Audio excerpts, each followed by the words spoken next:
est sorti chez Flammarion, dont le sous-titre était Une histoire des Juifs en Allemagne depuis la guerre. Ce livre a été publié, traduit en allemand en 2011. Tout simplement, Lars Kraume l'a lu. Je connaissais un peu de vue de Berlin, puisque j'ai vécu longtemps là-bas, et m'a contacté et m'a dit: est-ce que tu as envie qu'on écrive une histoire autour de ce thème-là? Donc sur ce thème, et on était déjà intéressé dès le départ par cette période très ambiguë des années 50-60. On a tâtonné quelques mois. Est-ce qu'on invente une fiction pure, ou alors est-ce qu'on s'inspire d'un personnage historique? Et puis on s'est arrêté sur le personnage de Fritz Bauer. Donc ça a commencé comme ça. Par exemple, Lars Kraume, qui est exactement de ma génération, on a un an d'écart, il est dans 73. Avant de lire mon bouquin, ne connaissait pas Fritz Bauer, on n'avait jamais entendu parler. Et donc tous les gens plus âgés, ceux qui avaient... c'est intéressant parce que Burkhard Klausner, le premier rôle, celui qui joue Fritz Bauer, lui est né en 49 et lui connaissait Fritz Bauer. C'est un héros quand il était adolescent, jeune homme, puisqu'il inspirait, il incarnait justement la transformation, le combat pour une meilleure Allemagne. Mais après sa mort en 68, Fritz Bauer a sombré au fur et à mesure dans l'oubli. Alors aujourd'hui, il y a une redécouverte de cette période de l'Allemagne. Il y a eu le film de la... Donc il y a le fameux Labyrinthe du silence qui est sorti, on a toujours un an d'écart. Il y a eu un autre film sur Fritz Bauer qui est sorti à la télévision, qui a été diffusé à la télévision il y a 15 jours, fin février. Donc on redécouvre cette période-là en Allemagne. C'est-à-dire qu'on s'est énormément intéressé évidemment au nazisme, on s'est énormément intéressé à la guerre, on s'est pas mal intéressé, là je parle notamment du cinéma ou de la fiction romanesque, à la période des années 70, à la fraction armée rouge, mais cette période-là, un petit peu molle, très grise, très ambiguë, donc de l'immédiate après-guerre des années 40 au début des années 60, était relativement ignorée. Et donc là, on redécouvre cette période-là, combien l'Allemagne était ambiguë et combien l'Allemagne était très très loin de l'image qu'on a de l'Allemagne aujourd'hui. C'est ce pays qui travaille sa mémoire, qui ausculte son passé. Vous avez vu le film, c'était très très très très différent à l'époque, puisque en gros les hyperstructures de l'Allemagne nazie étaient les mêmes.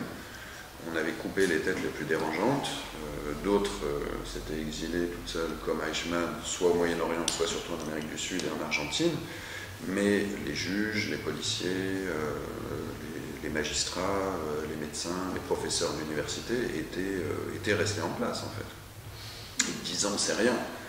Et comme à partir du moment, puisque la guerre froide arrive très très vite, dès 47, 48, la guerre froide s'installe en Europe, il n'est plus question de punir véritablement les Allemands, il est question de reconstruire les Allemagnes. Il va se passer du côté occidental ce qui se passe du côté oriental. En plus, les deux Allemagnes vont devenir les vitrines des deux camps respectifs, et donc il faut que évidemment, ce sont des vitrines, il faut que ça marche. Donc le but est de reconstruire au plus vite l'Allemagne de l'Ouest. Donc on va garder ces gens qui, malgré leur passé, nonobstant leur passé plus que douteux pour certains, sont des cadres et des gens compétents. Tout le monde a été compagnon de route, au bas mot, on va dire. Il y en a certains, soit qui étaient au parti. De toute façon, si vous vouliez faire une carrière dans l'Allemagne entre 1933 et 1945, vous étiez obligé d'être affilié plus ou moins au parti nazi. Il n'était pas possible d'être indépendant, garder son indépendance, ou même pas d'opposition, mais simplement, il y a eu ce qu'on a appelé l'immigration intérieure. Par exemple, Konrad Adenauer, qui était déjà maire de Cologne avant le nazisme, lui disparaît pendant presque 12 ans et réapparaît après-guerre. Mais toute la magistrature, bien sûr, a été... De toute façon, c'était des lois nazies. Donc si on faisait appliquer la loi, le droit, on était obligé d'appliquer les lois, le système nazi. Le combat de Fritz Bauer était compliqué parce qu'il s'agit pas seulement de lutter contre les anciens nazis de l'administration, mais pour montrer en fait combien ce système-là arrange, que le système international est basé quelque part sur les piliers finalement du système nazi. À savoir que, comme je vous l'ai dit, dans le cadre de la guerre froide, les États-Unis, l'Occident, a besoin d'une Allemagne forte. Donc, par exemple, autour d'Adenauer, il y a d'anciens nazis. Et le plus célèbre d'entre eux s'appelait Globke, on en parle vaguement dans le film. Globke est un juriste d'élite qui a assuré le commentaire des lois de Nuremberg en 1935. Et c'est lui, il va rester le bras droit d'Adenauer jusqu'en 1963, jusqu'à son départ. Eichmann connaît Globke. Tous ces gens se connaissent, se sont croisés. En tout cas, Eichmann a circulé dans tellement d'administrations et eu affaire à tellement de monde pour organiser l'ensemble du système de la solution finale, qu'il connaît beaucoup de monde. Et donc les Allemands n'ont aucun intérêt à arrêter Eichmann. Et pour montrer justement la complexité des choses, on montre aussi quel est le dilemme du jeune État d'Israël à l'époque. Puisque le jeune État d'Israël a besoin d'armes et de machines, et donc a besoin quelque part de faire aussi affaire avec l'Allemagne de l'Ouest. Et c'est pour ça qu'Eichmann n'est pas livré à l'Allemagne de l'Ouest. Les Israéliens et les Allemands de l'Ouest trouvent une espèce de deal, puisque Adenauer, son administration, ne veut absolument pas d'un procès Eichmann en Allemagne, qui serait une catastrophe pour l'image de l'Allemagne, qui lentement avait évolué dans les années 50, puisque le but de l'Allemagne de l'Ouest était de se réintégrer dans le concert des nations. Donc on a voulu montrer toute la complexité, toute l'ambiguïté en fait de cette période-là. Moi, ce qui m'intéresse fondamentalement, c'était, en tout cas à l'époque, ça reste d'actualité, c'est comment une société se remet, se reconstruit après des atrocités pareilles. Parce qu'on oublie, c'est 85 millions 60 millions de morts, je crois, la Seconde Guerre mondiale, c'est 20 millions de morts en Union soviétique. Enfin, on a perdu l'idée de ce que représente en fait, un cataclysme pareil pour l'Europe, en fait. Donc, comment une société qui, en son nom, a commis des atrocités pareilles, l'Holocauste, la guerre sur le front Est, les projets complètement fous, l'adhésion quand même de la population allemande, comment, du jour au lendemain ou presque, on se remet, on reconstruit une société. Moi, ça me fascinait, et je trouvais que les personnages à travers qui on pouvait raconter cette histoire étaient évidemment les Juifs en Allemagne. C'est-à-dire que pourquoi certains Juifs, soit ont décidé de rester en Allemagne, soit sont restés en Allemagne, comment est-ce qu'ils ont éduqué leurs enfants, quelle transmission de la culture, quelle transmission de la langue, et à travers cette histoire-là, je pensais, ça s'est avéré le cas, on peut raconter aussi le rapport des Allemands à leur mémoire, parce que revenir en tant que juif en Allemagne en 1952, c'est pas du tout la même chose qu'aller en Allemagne en 1986, par exemple. Et voilà, moi, c'est ce qui m'a intéressé. Et globalement, à titre personnel, moi, je m'intéresse beaucoup justement à l'après, quelque part, parce qu'on se focalise très souvent sur les conflits, et puis très rapidement, une fois que le conflit est terminé, on passe à un autre conflit. Ce qui m'intéresse, c'est la reconstruction des sociétés, la reconstruction des individus. Vous avez étudié les deux Allemagnes, ou l'Allemagne de l'Ouest? Dans le livre, il y a aussi, alors il y en a moins, mais il y a aussi des chapitres sur l'Allemagne de l'Est. Fritz Bauer était homosexuel, ça s'est avéré, donc à partir du moment où on faisait un film sur Fritz Bauer, il n'y avait pas de raison de ne pas parler de cette question-là. Deuxièmement, parce que comme c'était un délit pénal à l'époque, cette sexualité impossible renforçait encore la solitude du personnage de Fritz Bauer, parce qu'il n'avait pas de famille. Il a été marié en Scandinavie pendant son exil, mais il ne revoit plus sa femme, en fait. Donc, quand on a commencé à travailler, toute sa vie privée était très mystérieuse. Enfin, il n'y avait rien. Donc, on trouvait ça très étrange. C'était vraiment un robot. C'était quelqu'un qui ne faisait que travailler. Et donc, montrer que c'était un délit pénal, mais ça, c'était même pas lié aux nazis. C'était le cas depuis la fin du 19e siècle. Comme dans d'autres sociétés occidentales à l'époque. Et puis c'était surtout pour montrer l'immense solitude de ce personnage.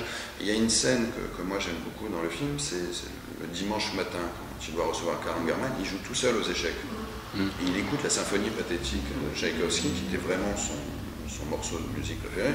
Tchaïkovski était aussi extrêmement solitaire à cause de son homosexualité par ailleurs. Et donc tout ça ne fait que renforcer un petit peu l'aspect solitaire et l'importance absolue du travail, qui est plus qu'un travail, qui est la mission de Fritz Bauer. En fait, c'est ce qui le maintient en vie. Fritz Bauer a à son palmarès, entre guillemets, surtout l'instruction du procès d'Auschwitz, on dit le procès de Francfort. Et ce procès n'aurait pas eu ce retentissement-là si Eichmann n'avait pas comparu devant un tribunal à Jérusalem en 1961. Ça c'est certain. Fritz Bauer, avant l'affaire Eichmann, il y a le cas du procès qu'on appelle le procès Reimer, qui a permis, ça vous donne une idée un peu de ce qu'était l'Allemagne du début des années 50, puisque à l'époque on parlait encore des auteurs de l'attentat contre Hitler en 1944 comme des traîtres. Donc Fritz Bauer a permis, en fait, dans le cadre de ce procès, je crois qu'il date de 51, à ce qu'on ne désigne plus ces officiers allemands comme des traîtres. Par ailleurs, il a été impliqué dans différentes affaires. Il a été impliqué notamment dans la traque de Mengele, mais qui n'a pas, pour le coup, n'a pas porté ses fruits. Il y a ce devoir de mémoire qui se met vraiment en branle à la fin des années 70, au début des années 80. Mais cette période-là, toutes ces ambiguïtés, je pense qu'elle est la preuve. Mon réalisateur, qui est quand même un homme cultivé et très sensible à toutes ces choses et aux responsabilités de l'Allemagne, ne connaissait pas Fritz Bauer il y a 4-5 ans. Je présume qu'il n'est pas dans les livres d'histoire.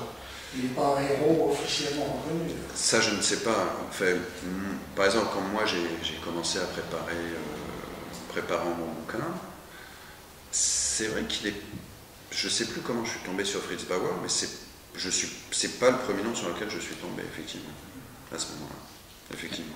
En même temps, dans le film, vous montrez le temps qu'il faut pour qu'il soit reconnu, justement, pour avoir participé, justement, à l'arrestation. Déjà, parce qu'il y a cette affaire de trahison. Voilà.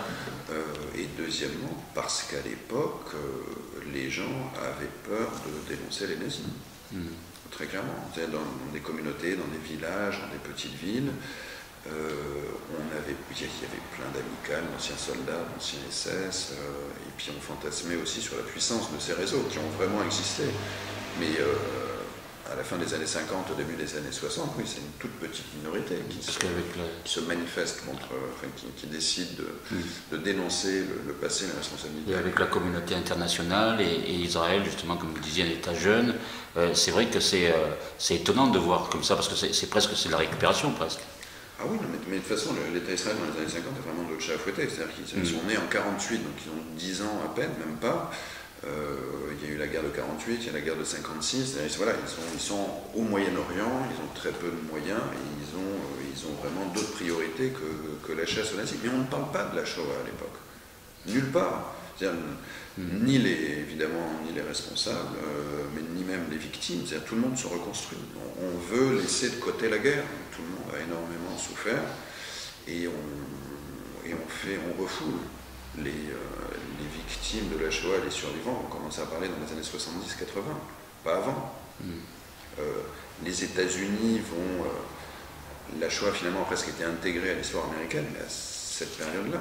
En France, on ne parle pas du tout de Vichy. Après, c'est la culpabilité qui va prendre le pas. Après, oui, bien sûr. C'est pour ça qu'on n'en parle pas tout de suite. Tout ça remonte à la surface, mais ce que je montre bien dans mon bouquin, en fait, la deuxième césure après la première, constituée par le procès Eichmann, c'est la diffusion du feuilleton Holocauste, qui est un truc incroyable. Parce que tout d'un coup, c'est plus du tout abstrait. Holocauste, c'est un espèce de western, d'une certaine manière. Il y a une bonne famille juive qui va se faire laminer, et on entre dans l'intimité de cette famille-là. Et donc on s'identifie à cette famille-là, c'est la famille Weiss. Et c'est un choc immense en fait.